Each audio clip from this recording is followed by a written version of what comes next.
యోసేపు జీవితంలో అభివృద్ధి ఉంది, ఆశీర్వాదం ఉంది, కొమ్మలు విస్తరించబడ్డాయి ఐగుప్తు దేశమంతా కూడా. అర్థమైందా?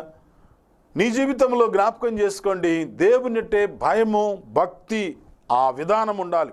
చెడుతనాన్ని మనం దూరం చేసుకోవాలి, చెడుతనాన్ని విసర్జించాలి. అప్పుడే దేవుడు మన జీవితంలో ఒక గొప్ప మేలు, గొప్ప ఆశీర్వాదమును మన మీద ఉంచుతాడని దేవుని వాక్యాన్ని బట్టి నేను మీకు తెలియజేస్తున్నాను. యోసేపు జీవితంలో చెడుతనము ఎప్పుడు కూడా దగ్గర చేసుకోవాలా, చెడుతనాన్ని కలిగి ఉండలేదు, చెడుతనాన్ని అనుసరించలేదు, చెడుతనం మీద మనసు లేదు.